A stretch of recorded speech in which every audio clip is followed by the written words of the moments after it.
Plain text. Hey folks, today I'm diving into one of the most thrilling chapters of the 20th century, the space race. Imagine a time when the world looked up at the stars not just in wonder but in fierce competition. The year is 1957, and the Cold War is at its peak. Two superpowers, the United States and the Soviet Union, are locked in a battle not just on Earth, but beyond our atmosphere. This isn't just about rockets and satellites. It's about demonstrating technological superiority, national pride, and ideological dominance. First up, let's talk about Sputnik.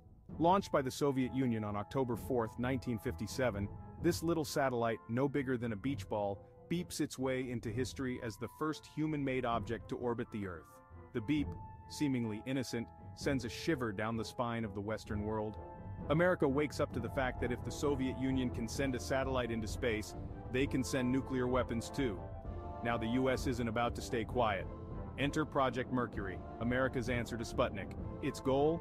Simple but audacious. Send an American astronaut into orbit. John Glenn, aboard the Friendship 7, achieves this in 1962, orbiting the Earth 3 times and returning as a national hero. But the race was far from over. The Soviets, not to be outdone, pull off another first, the first human in space. Yuri Gagarin, a young cosmonaut, becomes an international sensation overnight. His orbit around the Earth in 1961 was not just a Soviet victory, it was a human milestone. Fast forward to 1969. The whole world watches as the Apollo 11 mission lands the first humans on the moon. Neil Armstrong's small step was not just a win for the US, it was a giant leap for mankind. This moment marked a turning point in the space race. But what was driving all this? It wasn't just about planting flags or taking steps on the moon. The space race was a manifestation of the larger Cold War, a safe outlet for the tensions that could have otherwise led to catastrophic consequences.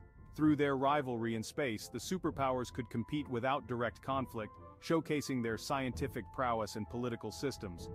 In conclusion, the space race wasn't just about reaching new celestial frontiers, it was about dreams, fears, and the eternal human urge to explore and excel.